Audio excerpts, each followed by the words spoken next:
اعوذ باللہ من الشیطان الرجیم بسم اللہ الرحمن الرحیم الا بذکر اللہ تطمئن القلوب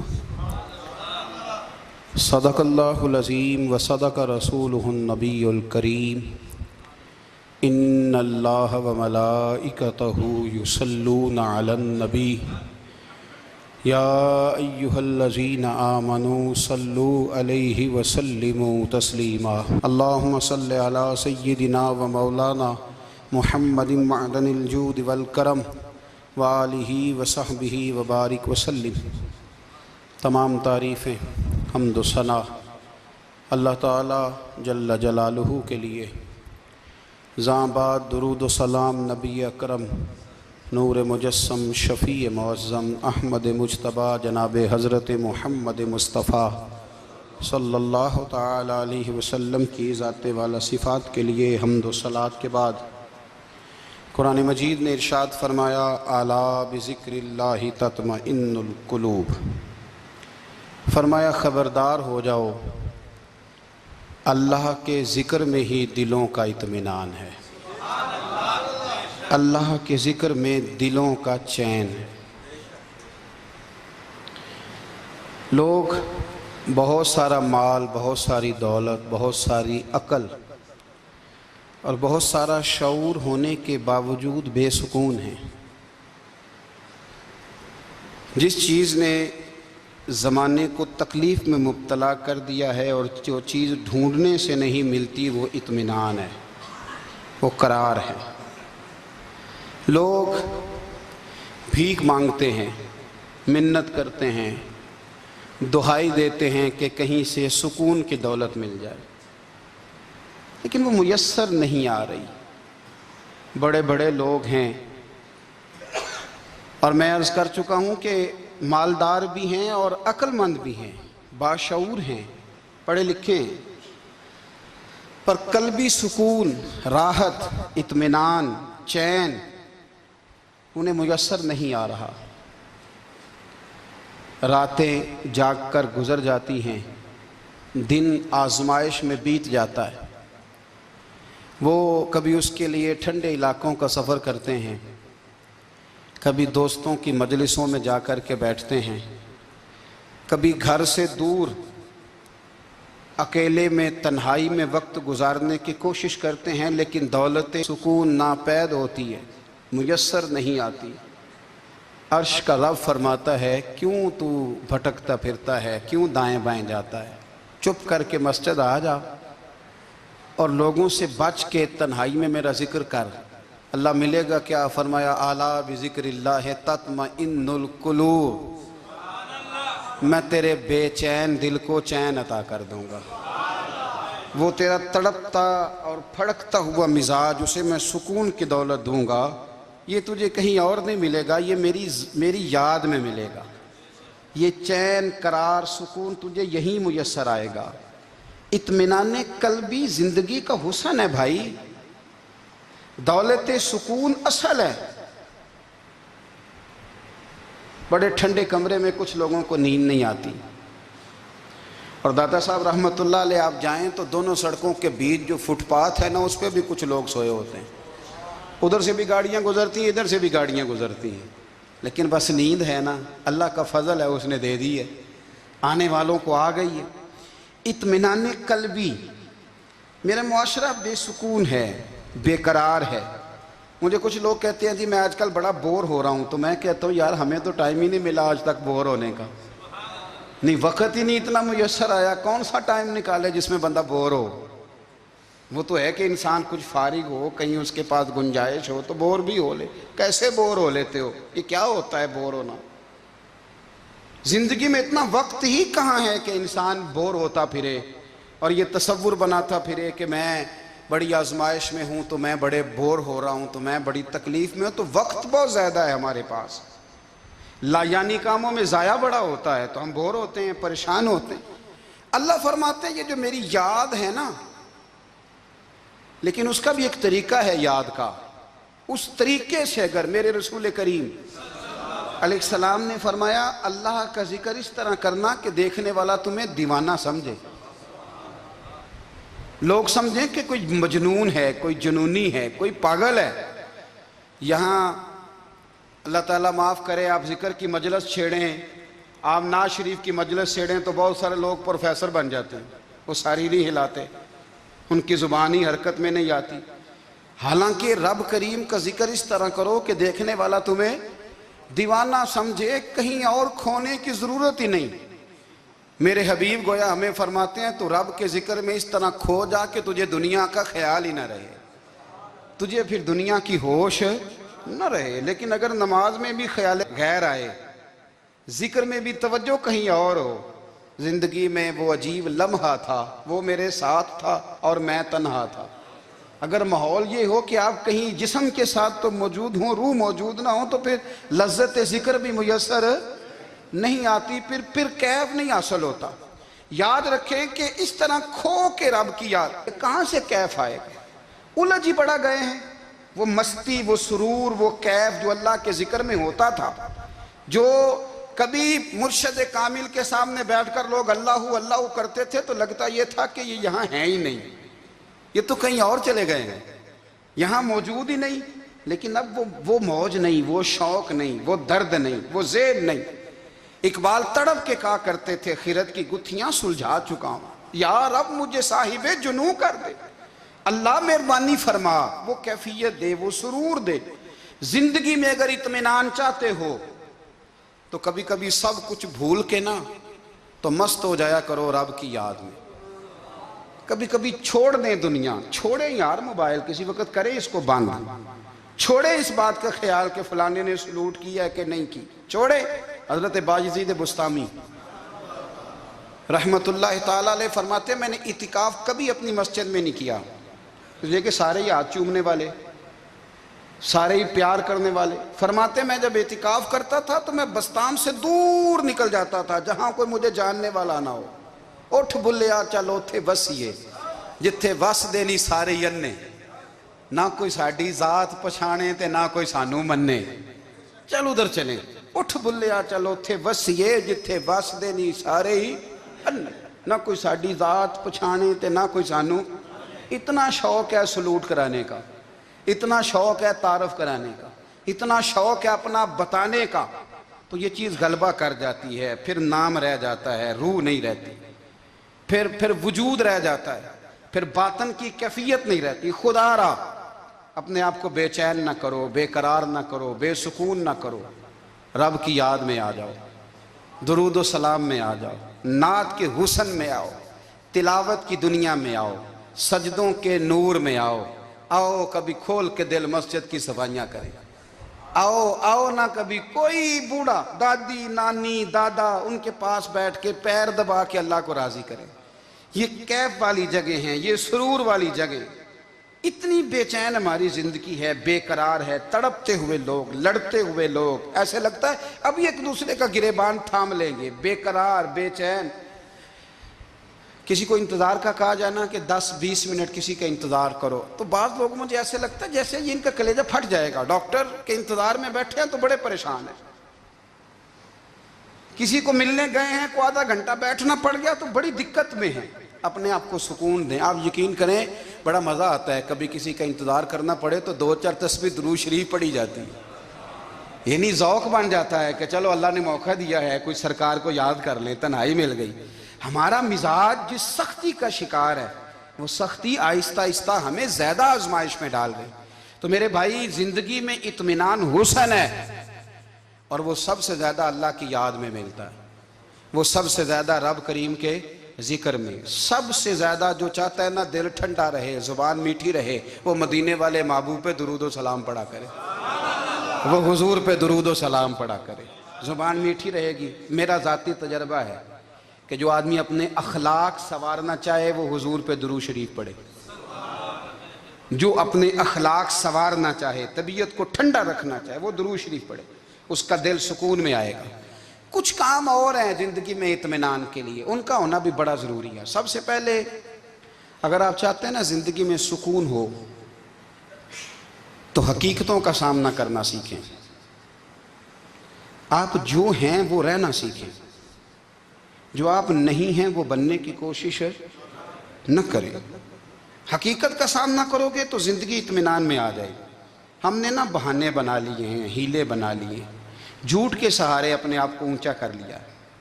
ایک آدمی سے کہا جاتا ہے تو رشوت نہ لے، تو کہتا ہے میں غریبوں سے نہیں لیتا۔ تو میرا سوال یہ ہے کہ امیروں کا حساب لینے کی اللہ نے تیری ڈیوٹی لگائی ہے، تیرے ذمہ لگایا ہے کہ تو امیروں کا حساب کر، تمہیں کیا ضرورت پڑی ہے؟ ہم نا بہانہ کرتے ہیں، رشوت لینے والے کا الگ بہانہ ہے اور سفارش والے کا الگ بہانہ ہے۔ حقیقت کا سامنا کریں، حقیقت کا۔ جو میرے ذمہ داریاں ہیں وہ میں نے پوری کرنی، جو آپ کی ذمہ داریاں ہیں وہ آپ جان نہ چھڑائیں، حقیقت پسند بنیں۔ میرے رسول کریم، پھر پڑھیے درود شریف، صلی اللہ تعالی علیہ وسلم۔ حضور صلی اللہ علیہ وسلم نے فرمایا کہ میری بیٹی سیدہ فاطمہ الزہرا رضی اللہ تعالی عنہا صرف جنتی نہیں، جنتی عورتوں کی سردار ہے۔ لیکن حضور نے یہ بھی فرمایا کہ فاطمہ یہ خیال رکھنا، اگر اللہ نے حساب پوچھا تو حساب تم نے خود دینا ہے۔ حقیقت کی طرف توجہ کرائی حضور نے، وہ صرف جنتی نہیں، جنتی عورتوں کی سردار ہیں، پر حقیقت کی جانب توجہ۔ میں حقیقت یہ ہے کہ اگر مالک نے حساب پوچھا تو اس کی تیاری بھی کرنی ہے۔ دیکھیں نا، ہمیں کچھ یقین نہیں، اللہ معاف کرے کہ ہمارا حساب کیسا ہوگا، لیکن کتنے آزاد ہیں۔ یعنی بڑی دلیری سے بندے کہتے ہیں فجر نہیں پڑھتا جی، 3 پڑھتا ہوں جی، عشاء رہ جاتی ہے جی، کپڑے صاف، بڑی دلیری سے۔ اور سیدہ فاطمہ الزہرا نے ساری رات مصلی آباد رکھا ہے، حالانکہ انہیں یقین تھا کہ رب مجھے بغیر حساب کتاب جنت دے گا۔ حقیقت کا سامنا کریں، جو حقوق آپ کے ہیں وہ آپ نے ادا کرنے ہیں، جو ذمہ داریاں ہیں وہ ذمہ داریاں ہیں۔ دیکھیں نا، حضرت موسیٰ کلیم اللہ علیہ السلام کے پاس اسرائیل روح نکالنے آئے تو حضرت موسیٰ نے تھپڑ مارا، آنکھ نکال دی، واپس گئے۔ اللہ انہوں نے تو جلال فرمایا ہے، کہا موسیٰ علیہ السلام سے کہیے بیل کی پشت پر ہاتھ رکھیں، جتنے بال ان کے دستے مبارک کے نیچے آئیں گے اتنے 1000 سال ان کی عمر بڑھا دی جائے گی۔ یعنی میرے کان میں کوئی بتا دے کہ جناب 60 سال بڑھ گئی، یا آپ کے کان میں کوئی کہہ دے تو خوشی ہوتی ہے کہ نہیں؟ لیکن یہ حقیقت پسندی نہیں، اس لیے کہ 60 بھی گزر جائیں گے، 70 بھی، یہ حقیقت نہیں۔ حضرت موسیٰ کلیم، چلے میں مثال دیتا ہوں، سمجھ لے 10 بال، حالانکہ بہت زیادہ آتے ہوں گے، 10 بال اگر حضرت موسیٰ کے ہاتھ کے نیچے آئے تو 10,000 سال تو عمر بڑھ گئی نا۔ 10 یعنی 10 سال نہیں، 10 100 نہیں، 10 بہت زیادہ تھی نا۔ تو حضرت موسیٰ کلیم اللہ علیہ السلام سے آ کے عرض کیا گیا، حضور بیل کی پشت پر ہاتھ رکھیں، جتنے آپ کے ہاتھ کے نیچے بال آئیں گے اتنے 1000 سال عمر بڑھ جائے گی۔ تو حضرت موسیٰ نے حقیقت پسندی والی بات کی، فرمایا پھر کیا ہوگا؟ 10,000 سال کے بعد پھر کیا ہوگا؟ کہا حضور جانا تو پھر بھی ہے، فرمایا پھر ابھی چلتے ہیں۔ اگر جانا ہے نا، جانا ہے تو پھر، اگر جانا ہے تو پھر ابھی۔ اور سجنوں، اگر نماز پڑھنی ہے تو ابھی کیوں نہیں؟ اگر داڑھی رکھنی ہے تو پھر رمضان کا انتظار کیوں کریں؟ ابھی کیوں نہیں؟ اگر سچ بولنا ہے تو پھر، اگر رزق حلال کھانا ہے تو پھر انتظار کاہے کا؟ حقیقت ہوتی ہے، بہانہ ہوتا ہے، حقیقت چھپ نہیں سکتی بناوٹ کے اصولوں سے، کیونکہ خوشبو آ نہیں سکتی کبھی کاغذ کے پھولوں سے۔ یہ بات یاد رکھیں، اگر جانا ہے تو حضرت کلیم فرمانے لگے پھر 10,000 سال کے بعد بھی جانا ہے تو آج بھی۔ ہمیں بے قراری زندگی میں اس لیے کہ ہم حقیقت پسند نہیں، ہم بہانوں میں، ہم ہواؤں میں جیتے ہیں، ہواؤں میں، خیالات میں زندگی گزارتے ہیں۔ بڑا ٹائم پڑا ہے، مثلاً کتنا میرے رسول کریم صلی اللہ تعالیٰ علیہ وآلہ وسلم نے ایک دن صحابہ سے فرمایا تمہیں حیا نہیں آتی؟ حضور کیا ہوا؟ فرمایا وہ والے مکان بناتے ہو جن میں تم رہ نہیں سکتے، وہ والا مال جمع کرتے ہو جو کھا نہیں سکتے، حیا نہیں آتی؟ عرض کی حضور حکم کریں تو محبوب فرمانے لگے جوتے کا ایک تسمہ بند کرتا ہوں تو سوچتا ہوں دوسرا بند کرنے سے پہلے موت آ جائے گی، ایک سانس اندر جاتی ہے تو دوسرا آنے سے پہلے میں یاد کرتا ہوں کہ مجھے دنیا سے جانا ہے۔ تمہیں حیا نہیں آتی؟ وہ مکان بناتے ہو جن میں رہ ہی نہیں سکتے، وہ مال جمع کرتے ہو جو کھا۔ حقیقت پسند نہیں بھائی ہم۔ بہت سارے لوگ ہیں بڑی باتیں سناتے ہیں، بڑی میں کہتا ہوں اصل میں نا زیادہ باتیں سنا کے نا بیچارہ اپنے آپ کو مطمئن کرنا چاہتا ہے، اصل بات یہ ہے کہ اندر سے نا ہلا ہوا ہے، کچھ بھی نہیں، بڑا زیادہ ہنستا ہے اور مجھے لگتا ہے کہ کوئی گہرا زخم چھپا رہا ہے۔ اس لیے ملمہ سازی، حقیقت پسند بنو، حقیقت پسند۔ یاد رکھنا، من ترک صلاۃ متعمدا فقد کفر، میرے رسول نے حقیقت بیان کی، فرمایا جس نے ایک نماز بھی جان بوجھ کے چھوڑی اس نے رب کے رب ہونے کا انکار کیا، اس نے کفران نعمت کیا۔ یہ حقیقت ہے، کوئی کلیریفیکیشن نہیں، کوئی وضاحت نہیں۔ جو نماز نہیں پڑھتا، جھوٹ بولتا ہے، غلط بیانی کرتا ہے، جو شخص رزق حرام کما کے کہتا ہے کہ اس کے بغیر گزارا نہیں چلتا، وہ جھوٹ بولتا ہے۔ اس لیے کہ رب فرماتا ہے جب تجھے پیدا کیا ہے تو تیرا رزق میرے ذمہ ہے۔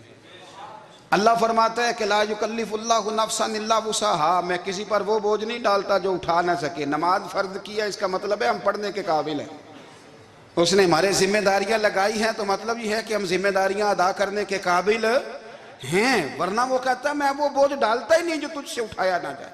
اگر چاہتے ہو کہ زندگی میں اطمینان ملے تو خدا را حقیقت پسندوں والی زندگی گزارو۔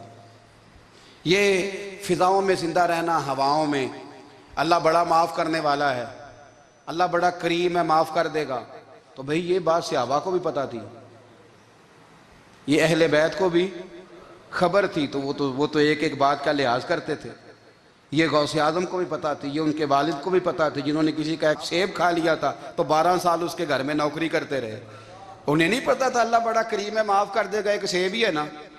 تو حقیقت پسندی آپ کو سکون دے گی، اور اگر آپ نے اپنے آپ کو غیر مطمئن کیا ہوا ہے، بات کچھ اور ہے، اور آپ نے اپنے آپ کو ڈال کسی اور طرف لیا ہے، تو پھر آپ کو سکون مل سکتا؟ سکون حقیقت پسندی میں، اصل میں سکون ہوتا ہے، اداکاری میں سکون نہیں ہوتا۔ تیسری بات سنیں، اگر آپ چاہتے ہیں زندگی میں مطمئن رہیں تو دنیا داروں سے امیدیں توڑ دیں، اللہ اور اس کے رسول سے امید وابستہ کریں، اولیاء اللہ سے امیدیں وابستہ کریں، صحابہ اور اہل بیت سے امیدیں، اللہ اور اللہ والوں سے امیدیں، دنیا داروں سے امیدیں۔ آپ کو پتہ ہے دنیا دار کی تباہی کب ہوتی ہے؟ جب انہیں خوش آمدی مل جاتا ہے۔ چودھری کا بیڑا اس وقت غرق ہوتا ہے جب اسے چودھری کہنے والے زیادہ ہو جاتے ہیں۔ سیٹھ صاحب اور نواب صاحب بیچارے تباہ تب ہوتے ہیں بھولے پن میں، جب ان کے دائیں بائیں ریلا ہوتا ہے سیٹھ صاحب کہنے کا، لوگ انہیں کھانا چاہتے ہیں، پیار ان کا نہیں ہوتا، ان کی جیب کا ہوتا ہے، محبت ان سے نہیں ہوتی، ان کی کرسی سے ہوتی ہے، ضروریات کا پیار ہوتا ہے، تباہ کر دیا جاتا ہے۔ ہماری ساری توقعات دنیا داروں سے وابستہ ہو گئی ہیں، ناراض نہ ہونا۔ پیروں نے، مولویوں نے، درویشوں نے، انہوں نے بھی سیٹھ رکھے ہوئے جلسوں کی صدارت کرانے کے لیے، یعنی مذہبی جلسہ ہے، اس میں بہت زبردست پڑھے لکھے صاحب تقوی عالم کا خطاب ہے، اور کی صدارت وہ بندہ کر رہا ہے جس نے عشاء کی نماز بھی نہیں پڑھی، وہ بندہ صدارت کر رہا ہے۔ کیوں؟ اس لیے کہ اس نے ₹1,00,000 دیا محفل میں۔ خدا را دنیا داروں سے امیدیں چھوڑ دیں، ورنہ آپ کمزور پڑ جائیں گے، آپ کی امیدیں ٹوٹیں گی۔ کتنا کمزور ہے وہ شخص جو 2-4 ہزار کے لیے کسی بندے کی چاپلوسی کرتا ہے، اس کے پیچھے بھاگتا ہے، خوش آمدیں کرتا ہے، تھوڑے سے نوٹوں کے لیے، دکھ سکھ میں کام آئے گا اس کام کے لیے۔ میرے رسول کریم علیہ السلام نے فرمایا جس نے بندوں کو راضی کرتے کرتے رب کو ناراض کر دیا، اس کی دنیا بھی گئی اور آخرت بھی گئی، اور فرمایا جس نے بندوں کی پرواہ نہیں کی، اللہ کو راضی کیا، فرمایا اگر رب راضی ہو گیا تو لوگوں کے دلوں میں بھی محبت پیدا فرما دے گا۔ کیا ضرورت ہے خوش آمد کرنا دنیا داروں کی، سیٹوں کی، نوابوں کی، چاپلو۔ اور میں آپ کو ایک بات بتاؤں، ہوتا پتہ کیا ہے؟ یہ جو حب جا اور حب با ہوتی ہے نا، اس سے پیٹ نہیں بھرتا۔ آپ کو اگر خوش آمد کرنی ہے تو پھر آپ کو ساری زندگی کرنی ہے۔ پھر ان کو بھی پتہ ہوتا ہے کہ تعلق کس بنیاد پر ہے، اس میں کبھی بھی خلوص پیدا نہیں ہوتا۔ آپ بے چین رہتے ہیں، بے قرار رہتے ہیں، آپ کو تکلیف رہتی ہے ہمیشہ۔ کبھی بھی دنیا داروں سے امیدیں وابستہ نہ کریں۔ ایک بات سنیں بڑی شاندار، امام غزالی نے لکھی ہے۔ امام غزالی فرماتے ہیں کہ ہارون رشید نا حج کر کے واپس آیا بغداد میں، تو کونے میں حضرت بہلول دانا بیٹھے تھے، رش بہت تھا، مجمع بڑا تھا، حضرت بہلول دنا بھی سڑک کے کنارے بیٹھے تھے تو سپاہی کہنے لگے یہاں سے اٹھ جاؤ، فرمانے لگے ہارون رشید کی زمین نہیں، زمین میرے رب کی ہے، میں کیوں اٹھوں؟ وہ قریب سے گزرا تو سلام لی، تو آپ نے اس کا پروٹوکول دیکھا تو فرمانے لگے ہارون رشید تجھ سے تگڑے تگڑے موٹے موٹے پروٹوکول میں نے لوگوں کے دیکھے ہیں، اور یہ جو تیرے دائیں بائیں آج تیرے نعرے لگا رہے ہیں یہ پہلے ان لوگوں کے نعرے لگایا کرتے تھے، اور تھوڑا وقت گزرنے دے، جو تیرے بعد آئے گا نا یہ سارے پھر ان کے نعرے بھی لگائیں گے۔ تو جھوٹ کی دنیا میں زندہ ہے، ان سے تو نے امیدیں وابستہ کی ہیں، یہ کل اس کے نعرے لگائیں گے۔ اس کے دل پہ بڑا اثر ہوا، گھوڑے سے اتر آیا، آگے کہنے لگا حضور آپ نے مجھے بڑی اچھی نصیحت کی ہے، میرا دل بڑا ٹھنڈا ہوا ہے، میں نے سنا ہے آپ مقروض ہیں، کچھ لوگوں کا قرض، تو مجھے کوئی حکم ہی کر دیں۔ آپ ہنسنے لگے، فرمانے لگے یار تو بڑا ہی بیوقوف ہے، بڑا ہی بیوقوف ہے، تو میں تجھے نصیحت کر رہا ہوں تو مجھے الجھا رہا ہے، حضور کوئی حکم کر دیں۔ کیا خوبصورت انداز ہے رب کریم کے بندوں کا۔ حضرت بہلول دانا فرمانے لگے تیرا رب کون ہے؟ کہا اللہ۔ تو فرمایا میرا کون ہے؟ کہا اللہ۔ فرمانے لگے یہ تو نہیں نہ ہو سکتا کہ اللہ ہارون رشید کو دیتا رہے اور بہلول دانا کو بھول ہی جائے، یہ تو نہیں نہ ہو سکتا کہ ہارون رشید کو دیتا رہے اور بہلول دانا کو بھول جائے۔ فرمایا اس کا دل، اس کا ارادہ ہوا، ارادہ قدرت ہوا کہ بہلول مقروض رہنا چاہیے، تو اگر رب مجھے رکھنا چاہتا ہے، دکھ قبول محمد بخشا راضی رہن پیارے، اگر وہ چاہتا ہے میں مقروض رہوں تو میں بھی چاہتا ہوں کہ میں مقروض ہی رہوں، یہ تو نہیں نہ ہو سکتا کہ تجھے دے اور مجھے نہ دے۔ فرمایا میری تجھ سے کوئی امید نہیں، مجھے جب بھی دے گا میرا رب بھی دے گا، اور وہ دے گا تو پھر انشاءاللہ خزانے کھول کے دے گا۔ دنیا داروں سے امیدیں وابستہ کرنا، لوگوں کے پیچھے، یہ چھوڑ دیں، آپ بے چین رہیں گے، بے قرار رہیں گے۔ اللہ والوں سے ضرور امیدیں وابستہ کریں، اس لیے کہ ان کے پاس جو کچھ ہوتا ہے وہ دراصل رب کا ہی ہوتا ہے، لیکن سیٹھوں سے، نوابوں سے، سیاستدانوں سے باز آ جائیں، ہماری بڑی امیدیں وابستہ ہیں۔ میں اکثر کہتا ہوں جتنے پھیرے نوکری کے لیے دنیا دار کے دروازے پہ لگائے ہیں نا، اس سے کم دفعہ مسجد میں نفل پڑے ہوتے تو رب اتنی بڑی مہربانی فرما دیتا۔ تیسری بات یہ یاد رکھیں، اگر سکون لینا چاہتے ہیں نا، اگر سکون لینا چاہتے ہو نا تو لوگوں کو ڈسکس کرنا بند کر دو۔ کس کو اللہ نے کتنے پیسے دیے ہیں وہ جانے اور اللہ جانے، کس کو اللہ نے کتنی گاڑیاں دی ہیں وہ جانے، اور لوگوں کو ڈسکس کرنا۔ جی یعنی میں ایک جگہ بیٹھا تھا تو ایک صاحب گاڑی والا گزرا، گاڑی میں بیٹھ کے، اس کا پڑوسی تھا، کہندے تھا منہ ہے کار والا، میں کہ وہ تے ہے تاں ہی بیٹھا ہے، تے ہن میں کہ سمجھانا سی نا انہوں، میں کہ توں تے میں حساب لائیے بھی ساڈے کول کوئی نہیں، وہ تے ہے، دیکھیں نا اللہ نے اسے دی ہے نا، تو اللہ نے چاہا نا وہ کار میں بیٹھے، تو جس نے پھٹے پہ بیٹھ کے یہ تبصرہ کیا کہ منہ ہے کار والا، میں کہ ابھی وہ تے ہے تاں کار ہے تھے۔ اب مجھے اور تجھے اندازہ لگانا چاہیے کہ ہم کیا یہ بحث ہے، یعنی اللہ کو چاہیے تھا معاذ اللہ کے پہلے تجھ سے پوچھتا کہ اسے کار دینی ہے کہ نہیں، کیا مطلب فضول بحث ہے۔ وہ چیز ہمیں اتنا تنگ کرتی ہے، اتنی تکلیف دیتی ہے کہ آپ یقین کریں سارا دن اسی کو ڈسکس کرتے ہیں، سارا دن۔ اس کے پاس گاڑی ہے، اس کے پاس کار ہے، فلانے کا پیسہ 1 نمبر ہے، فلانے کا 2 نمبر ہے، فلانے کا 6 نمبر ہے، اصل بات کے اندر حسد ہے، اس کو نکالو۔ ایک بات کہنے لگا ہوں، اسے یاد رکھنا، میرے اعلیٰ حضرت رحمۃ اللہ علیہ فرمایا کرتے، حسد کرنے والا بندوں پر اعتراض نہیں کرتا، اللہ پر اعتراض کرتا۔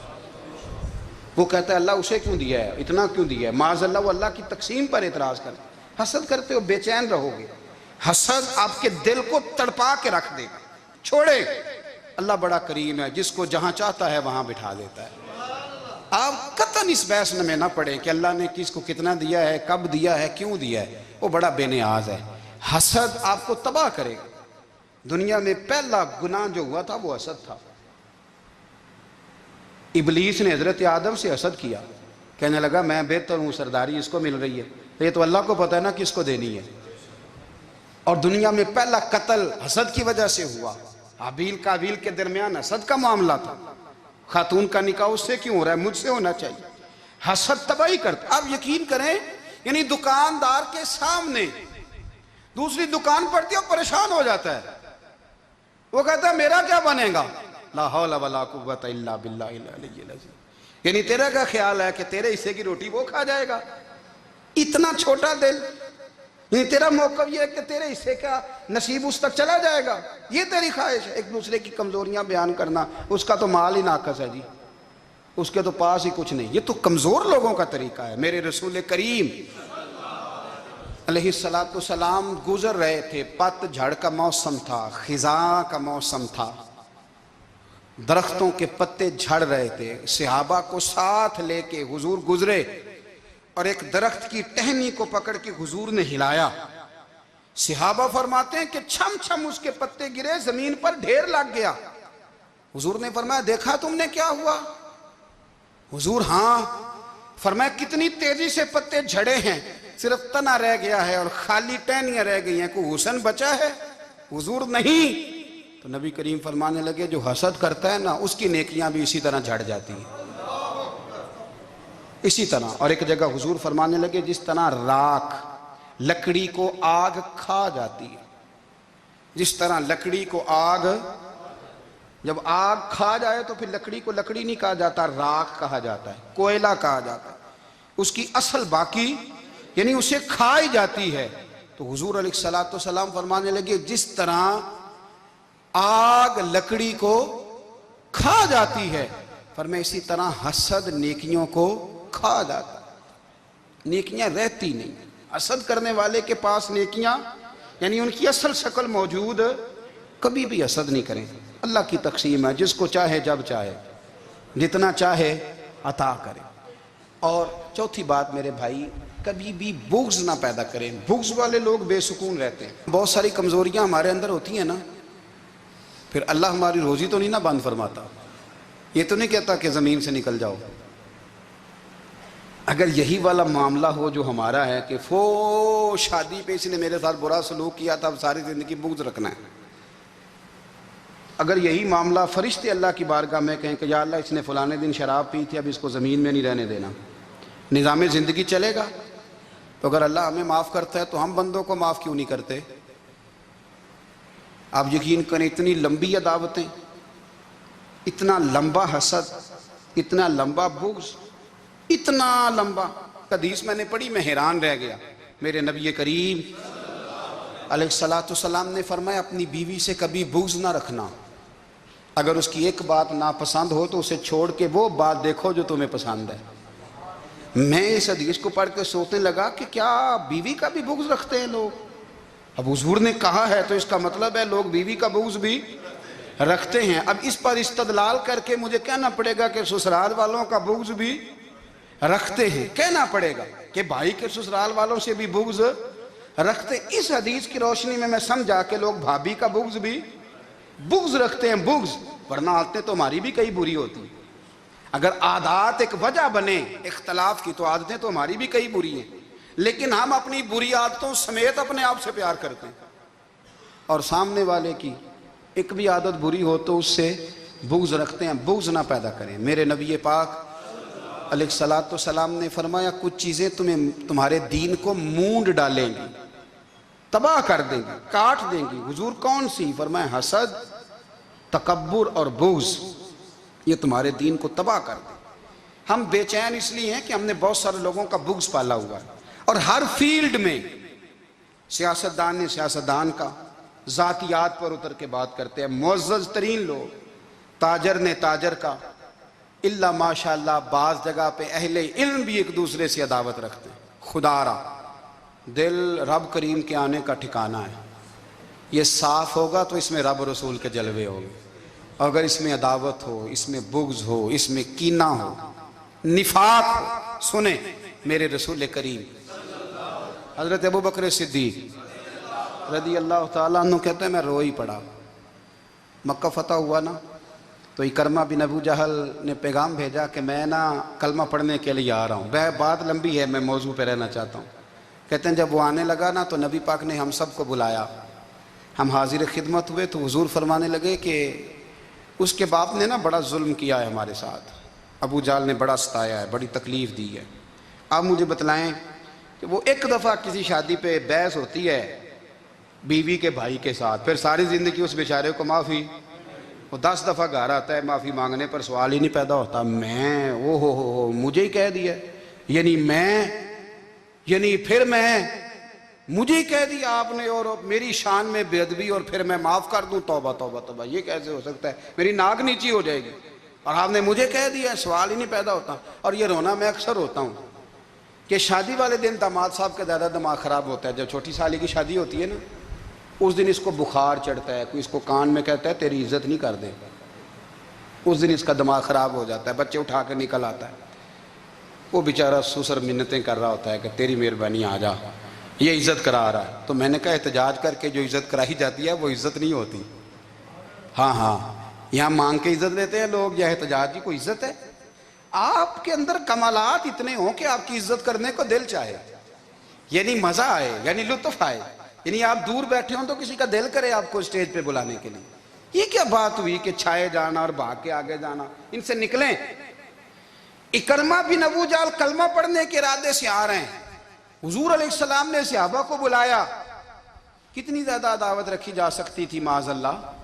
کب سے وہ چلا تھا ظلم کرنے، اور اس کے بعد اس کا بیٹا شروع ہو گیا، کتنی باتیں تھیں جو ناقابل معافی تھیں، پر کریم رسول نے ہمیں بتلایا ہے کہ سکون والی زندگی کہتے کس کو ہے۔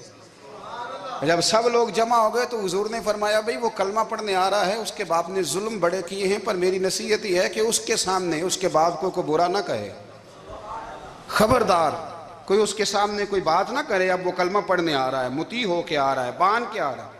کہتے ہیں اللہ کے رسول نے نا کافی دیر تک خطبہ دیا، بریفنگ دی، بات سمجھائی۔ جناب صدیق اکبر کہتے ہیں میں رو پڑا۔